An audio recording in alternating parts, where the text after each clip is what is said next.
Chapter 50 A New Age. Anne's Letter to the Worlds, a testimony to Yalum, and an entry in the coming new way. Written 6 weeks after the death of Rilindur, the Salvadaya. I am writing this on the 3rd fortnight since the second war of suffering. Ambual has faded back into the temperamida.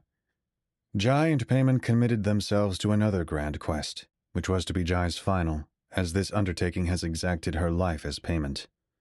If be it Yalum's will, I will greet her when she is as her descendant self. Or perhaps in a life beyond this one.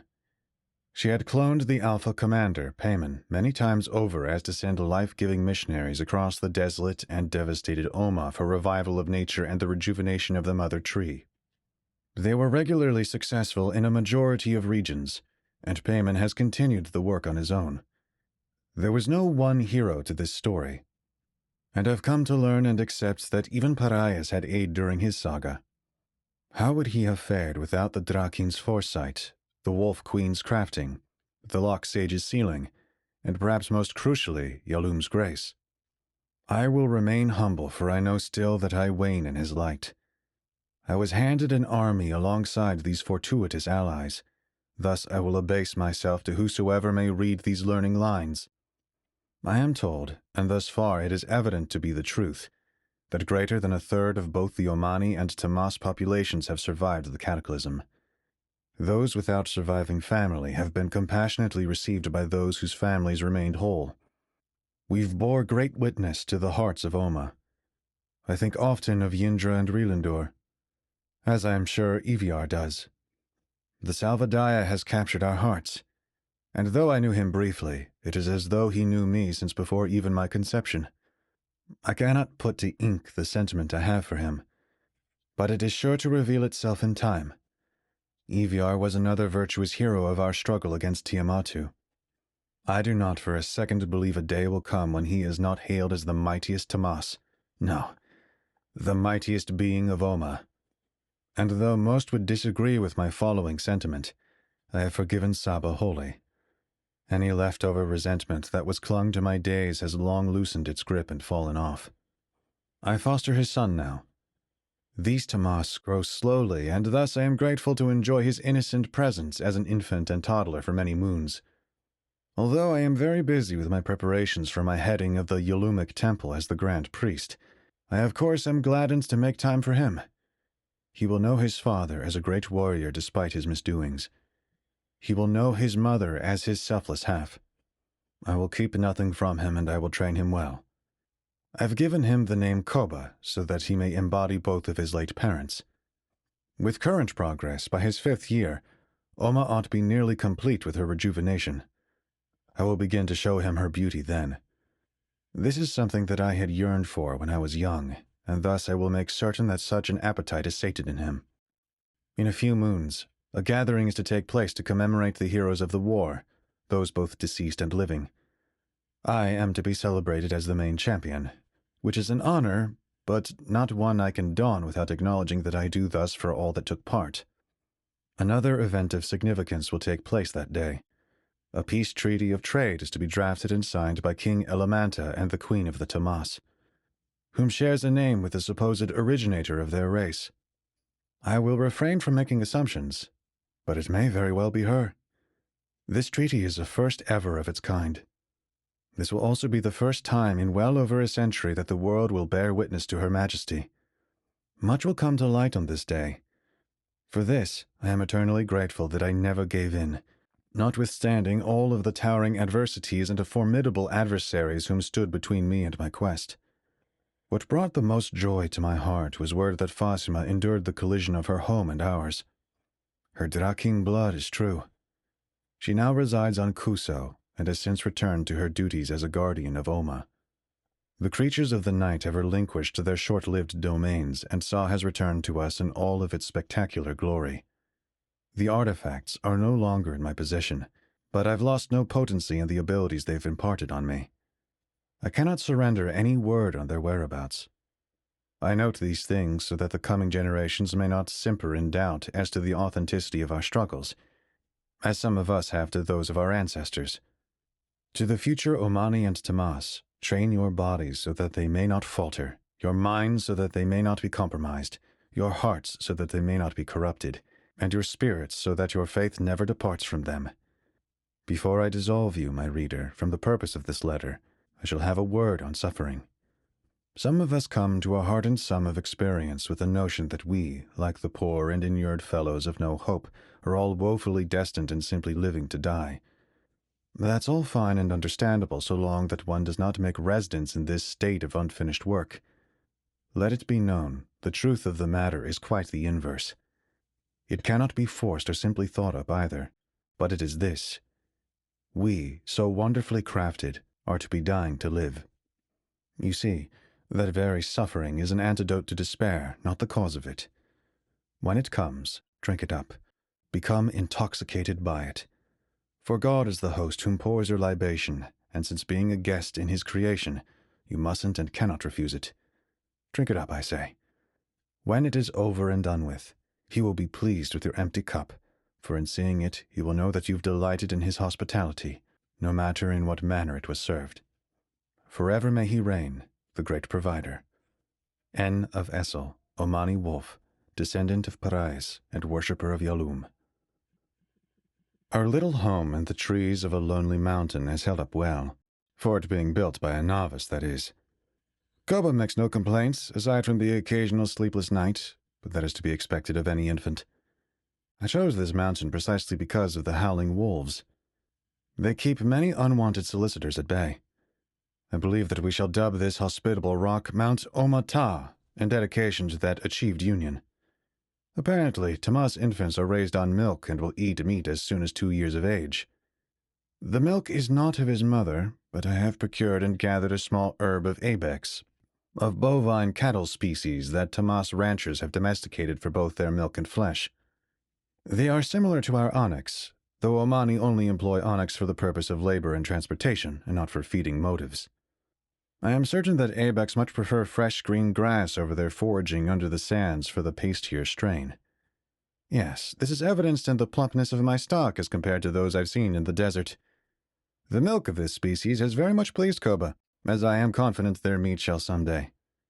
By this manner I will not have to rely on hunting, but when Koba is of age I will not refuse him his culture and sport. Pulling back the leafy curtains, I welcome Saw into Koba's room, and in it rushes to kiss him awake. He has gained his vision recently. For many days, Tamas newborns will keep their lids shut. Now I witness his magnificent irises. They are rippling craters of yellow dust and brown smoke that cave inward, pouring into the measureless wells that are his pupils. May they never come to no harm. Lifting him from his wooden cradle, I wrap him into a comfortable pouch, then sling the excess around my waist and shoulder as to carry him strapped to my chest. At times he prefers I not carry him whatsoever, for he is already of the adventurous nature and elects to crawl about despite the strain of his yet developed limbs. He is in a hurry to grow. However, when his eyes set upon the pouch and sling, he does not decry for his freedom, for upon my revealing it, he knows that we are to take flight, and he adores the open skies. Are you ready for our big day, Koba? I pat him on his head. He babbles, ecstatically attempting to, yet spectacularly failing at, imitating the vowels and consonants of my question. I drift the main sliding door of our abode shut and bring forth my Drakin wings. Koba jumps in excitement, laughing at and cheering on the display. Such a brash and audacious infant he is. Dare I say these qualities will bring him trouble if I am not careful. However, he is a boy after all, and as such these things are to be expected and even encouraged. We take off, soaring over the various lands, winding rivers and parsed lakes toward Krumar, the capital of ancient renown. We have been putting it to use as a temporary seat of power until Nalarta's reconstruction comes to be finished. The Omani and Tamas will convene there for the drafting and declaration. As we sail the winds over the ancient stone city of Krumar, situated amidst the lush and expansive plains of dancing wildflowers before those encapsulating mountains of the Khan, I note the liveliness that this spectacular event had brought to it.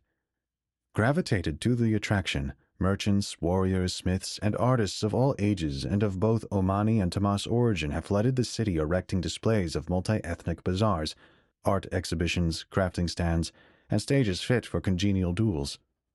Joyful and triumphant blares of horns are accompanied by a dramatic sliding and plucking of acoustic strings, and they, partnered with the rhythmic beatings of skinned drums. Even our musicians have joined forces in play. Ought I attempt to enter through any of the main gates, it will be hours before we arrive in the palace, be it by the tightness of crowd or the distraction of its rejoice. What a sight to behold! I will surely task to enjoy it after the ceremony. I land in the upper city, at the great doorways of the palace, chiseled by Omani of old, and am immediately greeted by the 2 royal guards stationed at each side of the entry. One holds the Omani national banner, and the other that of the Tamas. It must take a fair degree of swallowing one's pride to brandish the motif of old enemies. Yet this wolf does so without shame. The times are changing, renewing. Will we come to be nostalgic of the prior age, or will we find solace in the unification of cultures? It is difficult to say. Some will surely miss the purity of their traditions, if they even be threatened. I am unsure. Others, like this guard, will embrace the fusion, ought ever such a fusion be fully accomplished. And of this, also, I am not entirely certain. I am not as credulous as I once was, for even Omani of different cities garner mild vexations for one another. An Alartan, for instance, may view the Assylian as primitive, or the general Vithrelian may look to the shipbuilding designs of their competitor port of Olatoria and deem them awkward or even observe their success through a lens of envy. And I am sure it is the same within and amongst the Tamas citizenry. And thus, between Tamas and Omani, who vary greater, it is difficult to envision this fusion. Nevertheless, both guards here seem to have taken a liking to Koba, and Koba to them. He babbles to the wide grinning wolves, determined to strike up whatsoever form of conversation he wills. It affords the 2 a good laugh. I am Anna Vessel. I have come to answer the summons of King Elemanta. I introduce myself. We know who you are. The whole world over does. Please, enter, and thank you for all that you've done. The wolf guards salute me and gesture that I pass into the antiquated and marble-hued great hall. The commotion of outside meets fierce resistance on the inside, which is quiet, save for the political mumbling of Omani nobles and royals and Tamas chieftain and city barons, their whispers bouncing along the sculpted structure. The city is masterfully crafted into a domed oculus formed from the combination of individual folding triangles held up around the rim of great helixing pillars. The arched towering windows are stained pink, coloring Sa's entry and painting scriptured patterns of light onto the floors. They are written in the old tongue, however. With some minor difficulty, I can make out the first few lines well enough. When the outer light is blotted, that one which is within must labor to shine brighter than ever before. Do not confuse the inanimate city or the country for its natives. It is the light of the latter which must endure. Yes, we did not falter when Sa was banished. We carried on with our own lights until we forced that unbidden darkness back and away. The occupiers of the great hall come to a static silence when their attentions are seized by my presence. I am captured by their onlooking awareness and their loutish curiosity of my character. You're late, hero. A familiar voice addresses me from the throne. Elemanta. And I see you've taken it upon yourself to bring a guest. His tone carries a friendly teasing to it. I bow before replying. This is Koba, son of Saba, your highness. He smiles and gestures me to join him as he rises from his royal seating. I oblige, and we stroll out of the great hall into an adjoined corridor. Where are we going? I ask him. Well, to the drafting room, of course. The treaty is finished, but is yet to be signed. The Queen of the Tamas has agreed to wait for you as our signatory witness. You see, she prefers not to be seen by the masses, her kind nor ours. Thus only the most prominent of us are to be graced by her company. I am honored. I tell him this moments before we enter into a dimly candlelit room in which a table of finely sanded white stone is at the center. At the far end of it sits an elderly Omana, short in stature, draped in a robe of Tamas tailoring intricately woven and spun in a royal fashion. She presents a small horn protruding from her forehead, a peculiar feature not native to our race, and around it is a golden and jeweled band. Standing at guard next to her is a well-recognized face. Iviar, I am delighted to see you well. I nod to him. He nods in return. His forearms and hands have nearly fully regenerated, short only his fingertips. On our side of the great table, the king takes his seat and welcomes me to do the same. 2 more Omanu, both advisors to Elementa, enter behind us and plant themselves next to us. Shall we begin? The king says. Wait, what of the queen? Where is she? I ask. Elementa leans in towards me to whisper into my ear. The queen is yet present? The message he conveys moves me by a force of humiliation as I lock eyes with the aged and horned Omana. Immediately recognizing my folly, I rise, take a step back from the table, and kneel before her. Your Majesty, forgive my ignorance. She stands, beaming with a wide smile and squinting eyes, her wrinkles deeper than even Jai's were. If it were not for you, I would not boast the privilege nor opportunity to be offended. She sits again. The rumors were true. Queen Uni is a mutated and estranged Omana. The first Tamas. This is the Uni, their originator. That would make her many centuries old. Fascinating. I retake my place at the table, doing my utmost to refrain from gawking. One of the Omanu advisors rises with a rolled parchment in his hands. Now that both King Elementa and Queen Uni have both had sufficient time to assess and appraise the worthiness of this document, one of peace and trade, and the primary signatory witnesses are present, do either leaders of the parties have any meaningful objections that they wish to lay forth?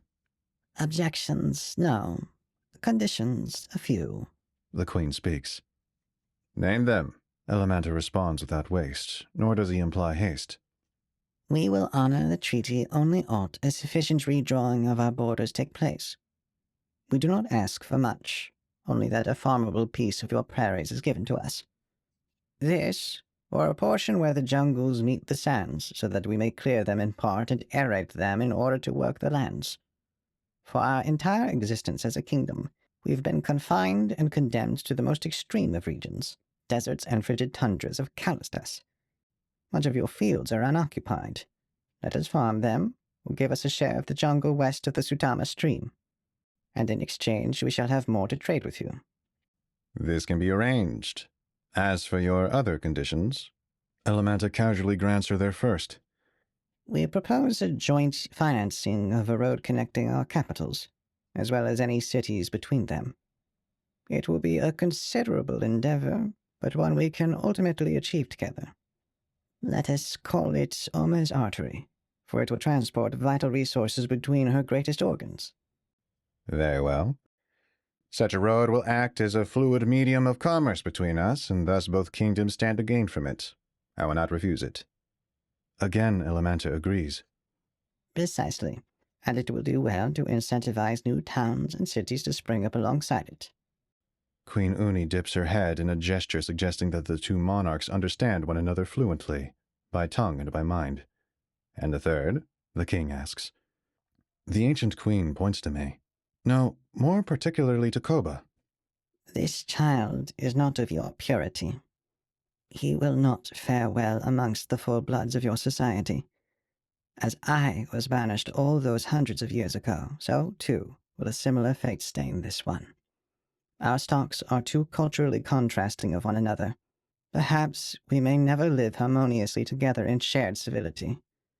However, so long as we can establish trade between us, then we will prosper just fine. With this being said, hand the young Tamasu over to us. He will be looked after well and given a life in my palace. The queen addresses Elementa, but her stare is fixated on me. This is a condition that I cannot honor. I will leave the decision to En. He is owed as much. Just as swiftly as he agreed to the first 2 conditions, he denies the third and cedes the prerogative to me. What say you, hero? The queen pushes the weight of the room to me. No. I take no consideration whatsoever for the consequences of my abrupt rejection, nor do I care for the status of who I direct it towards. Eviar snarls. The queen's countenance retreats from a stage of authority to the position of a spectator, and then to the subtle inspiration of a commentator. She smiles wholeheartedly, partly in shock, and signals for Eviar to calm.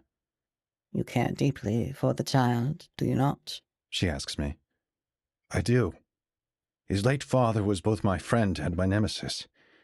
His mother, whom Saba had abandoned along with the unborn Koba, saved my life by giving hers. I raised their child with love, and yet, in accordance to the Tomas warrior culture and diet, I incurred a debt to Corvana in which this is my greatest form of payment.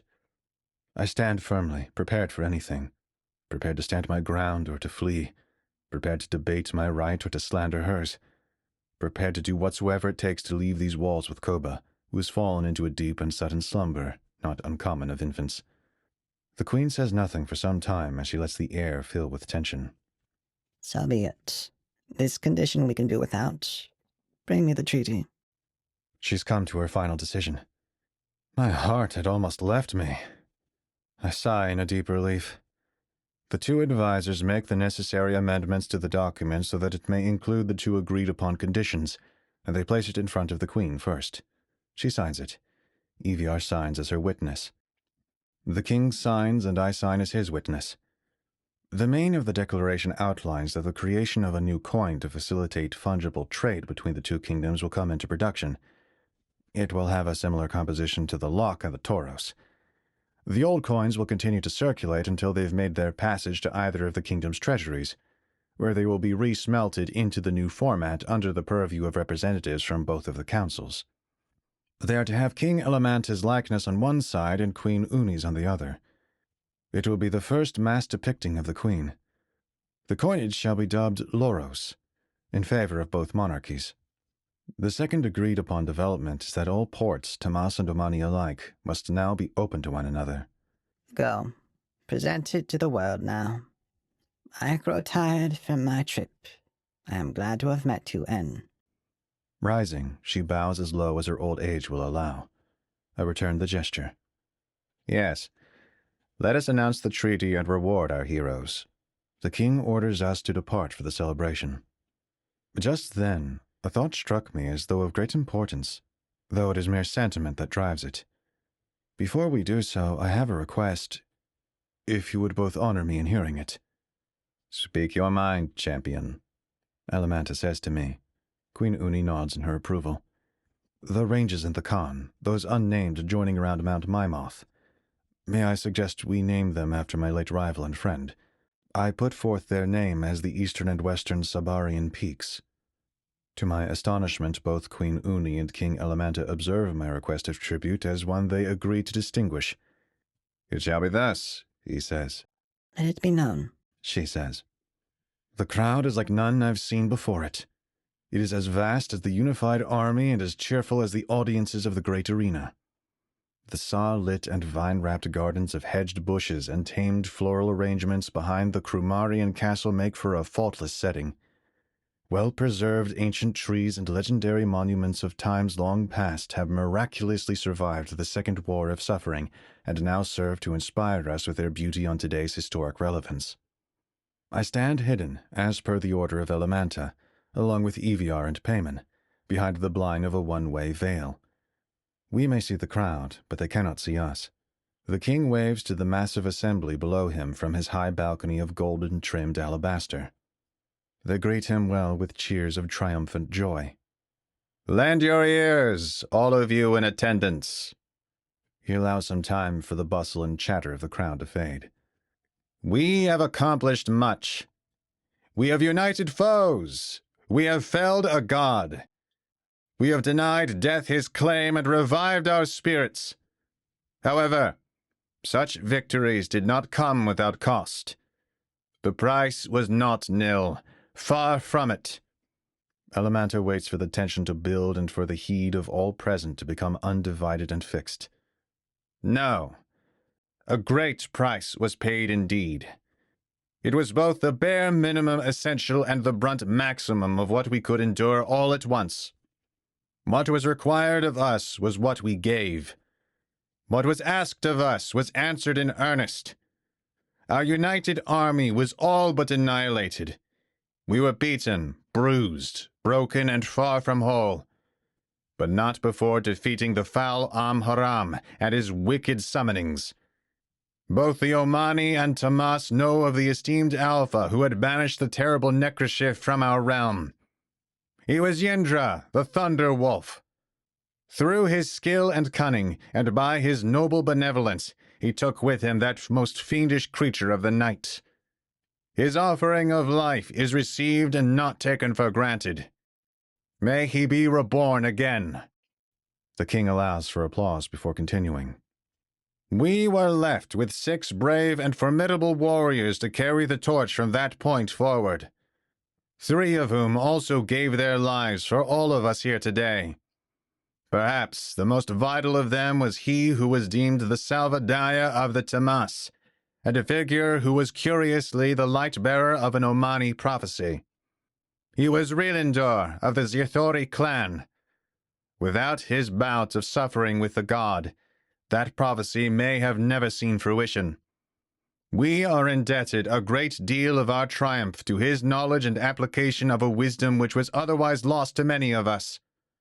And to him we shall offer praises beyond the grave, for his pertinence, as some of us have come to discover, hints at a possible divinity and entails his return to lead us in yet another trial, one that is foretold to be an even greater one than this. Another hero was Gravata, an Alpha commander and a trusted royal guard of mine, who was the first to bring Tiamatu to his knees. It was a grand achievement that gave us hope and showed us that our opponent, no matter his position and the depth of his power, could indeed be inflicted and harmed. However, once he had proven to us that such a feat was possible, he was shortly thereafter impaled and vanquished by the Pale God. Remember him well. And then there was Jai, the colorless assassin who revived the very Loch Sage who had joined with the great Parias to seal away our returned foe over 1,000 years ago.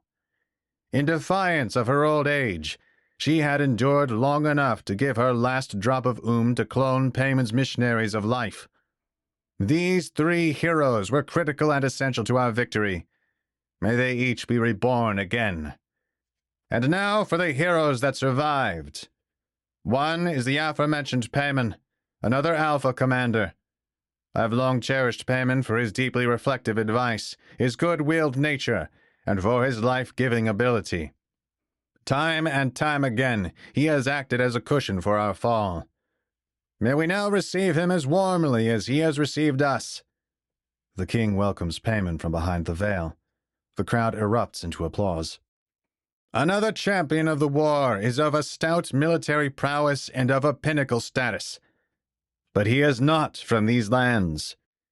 He is the Lord Chieftain of the Tamas, supreme battlemonger, and guard hand of the Queen, Eviar. Eviar steps onto the balcony. The crowd erupts again, this time with the Tamas rhythmically stomping their feet and chanting their hurrahs. Eviar, despite his being beaten and broken from his daring duel with the Pale God, rose to the challenge of intercepting calamity itself. With unmatched might, he was able to thwart and redirect the course of a blast that would have meant our demise, and he did thus with his unrivaled tenacity alone. The resonant boom of the multitudes in this instance towers over all of their previous celebratory roars. And for our final hero, a wolf, not yet an alpha, though most certainly above one in ability, and also not quite a pup, for he has grown wise beyond his years. He is a young user of the cosmic tree. Few are blessed with such an element. Though, none of the astral applicators before him had risen to such a stage, for this one is different. This one is a direct descendant of the greatest hero Oma has ever known. A lingering fire of the Meridian and the apogee of Omani.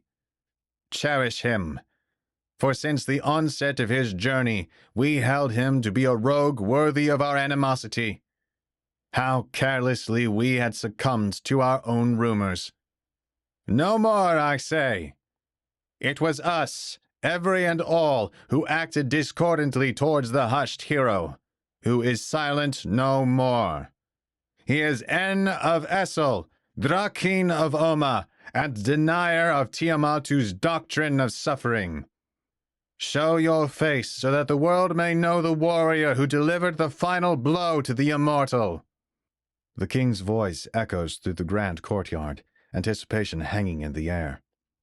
The crowd awaits in a muzzled silence, eager to catch a glimpse of their hero, of me. I inhale then exhale, and with my breath I cut that invisible rope and dissipate the nervous pressure which held me hostage and arrested. With a few steps forward, I am no longer shrouded and am revealed, along with my dear Koba. The crowd blares uncontrollably. The applause is overwhelming. Some chant my name. Others have tears running down their faces. The remainder roar as though in a triumphant conquest. Koba, inspired by the spirit of the day, lets out a babe's war cry, causing many to burst into laughter. However, it isn't solely compassion which dawdles and prowls out there. There are those who wish it were them being celebrated, and others, both Omani and Tamas, who look on with disgust at my adoption of Koba. They are the hem minority here. Nevertheless, this is no reason for my Draken eyes to exclude them. The bulk of the sentiment here is joyous, and the few may not distract me, yet I will do well to etch their disdain into my memory so that I am not removed from this reality. Yes, I understand deeply their contempt. Both Denai and Saba would have shared in it. It is not a hatred that they are, but simply that they are different. A stout love for one's kindred materializes a paranoia for those that aren't his.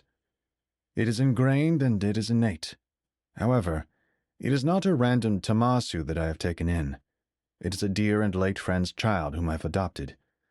On the individual basis, no matter the race, those who rely on me in earnest, and not in an exploitative or opportunist pursuit, shall not be turned away. To the Omani, it ought speak boundlessly that the Salvadaya whom was prophesied in our stories was born of the Tamas. He, poorer than us, more peaceful than us, and different than us.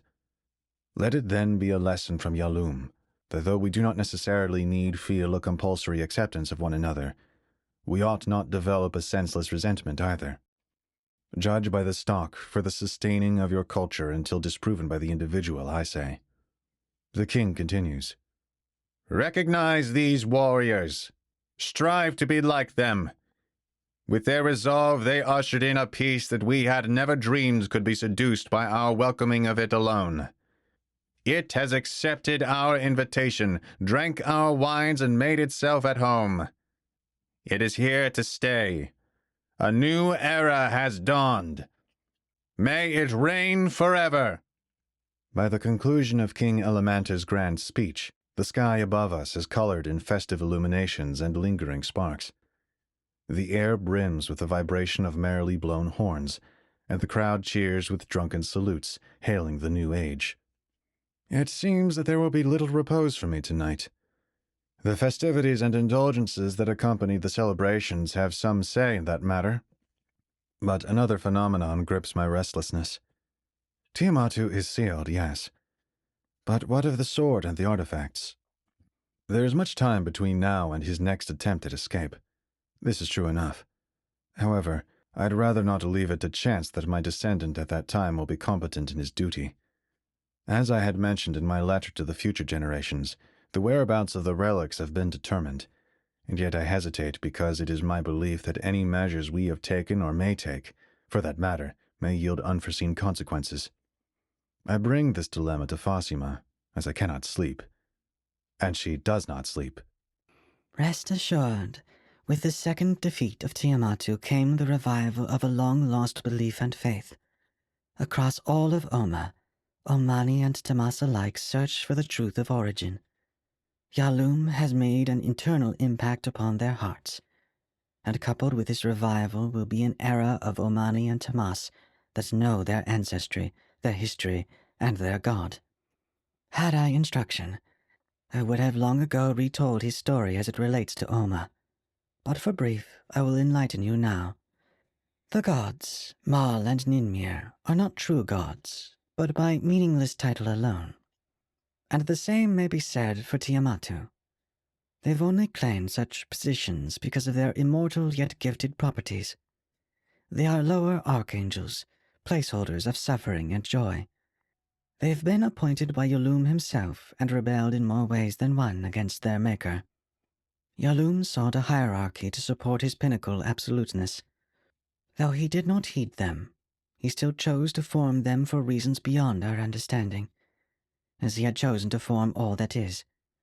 Thus it went, and thus it yet goes. Yulum rests above all, with no equal. Then under him, his higher and lower archangels, and beneath them the Drakeen guardians. For the permeation of the elements and their safeguarding, there are 4 beasts. 1, Paros Eternas, you've been acquainted with. And finally, at the bottom of the pecking order, though they most certainly are not inconsequential, are the 8 races of mortals throughout the realms and the countless sentient beasts that share with them these worlds. In the coming years, I am not doubtful that any forgotten scriptures will be dredged up, excavated, and rediscovered. As a matter of prophecy, these things are inevitable, for they have grown in interest since the war, and tremendously so. And even beyond this, Yulum himself wills it. The old way, in its completion, will rise to the surface, and a new way will soon after visit you from up high. Within it, the culmination and cultivation of stories and letters of consequential mortals will be paired with word from Yulum himself. You, as the inheritor of Faithmaker, will be tasked to lead with full authority the grand Yulumic temple. All temples of all worlds will refer to your teachings. Ought you prove to be prone to err or not, Yulum has chosen you. Ought need arise for corrections, they will come in time. None shall be led so far astray as to not be redeemed, save only by their own will to depart from Yulum. Thus, teach with confidence unto the best of your ability, N. To more assuredly address your original concern, I, or another, will be there when the time comes to guide you again, as you are now or ought you come anew as an Omanu. Nevertheless, know that Yulum once spoke these words, recorded in his old way and in an era before Parias. Fear not when the line of Parias comes to a close, for this is a sure omen of my approaching return. The bulk of your legacy may soon see its setting, and it will be good. This is indeed a reassuring and refreshing development, I respond. Although I am not sure what she entails by these old and new ways. Regardless, my trust is hers, and more definitively, Yulum's. I devise no plan in the cutting short of my lineage, though it seems I am given a long while to produce a suitable successor, as this Drakeen blood that courses through my veins alludes to an extended life. And surely, Foskme does not suggest that I idly stand by for the calling of my familial descent. Nevertheless, whatsoever may happen shall happen justly. Jai, dear Jai, you are wrong about one thing and one thing alone. Our praise was, in truth, misdirected. It is not the Mother Well that hears our callings, and if it is thus, they are passed along to the architect of creation. It was always Yulum, and there is a serving purpose in his worship alone. I am certain that Jai will come to this same realization in another life, for she was not given the chance in this one. Fasima pulls me from my revelation. N. There is reason to be vigilant outside of the threat of the Pale God. Your great battle here has rung its song across all of creation, and into the awareness of the other races it hosts. You've come to discover, when first graced with your Drakeen's eye view, those which are called the walls of mortal separation. These barriers divide worlds and realms, and only the deathless beings are permitted to travel between them. Yet, at times, word makes passage, and word of your success has become one of these anomalies. Great foreign warriors, heroes, and legends of their own kinds now wonder in fascination at the being who snuffed out the dominion of an immortal deity. For they, too, feel the formidable and dreadful element of Tiamatu. In due course, they will wish to meet you, be it in dialogue or in battle. They seek to enlighten themselves or test their own mettle. And can you blame them? Who wouldn't seek to stand before you and marvel? They can marvel from where they reside. For now I am to praise Yulum, await his new way, enjoy my peace, and to focus on raising Koba. My hands for the time being are full. Fasima, I thank you for everything you've done. May you find favor in God for your faithful service. If he wills it, we shall both be blessed. She closes. And with her departure, I shut my eyes and sail for the unmapped destinations of my dreams until the hour arrives when Saw anchors and docks me again. And when that hour comes, it will shine a new dawn. A dawn of alleviation and revelation. An age of renaissance.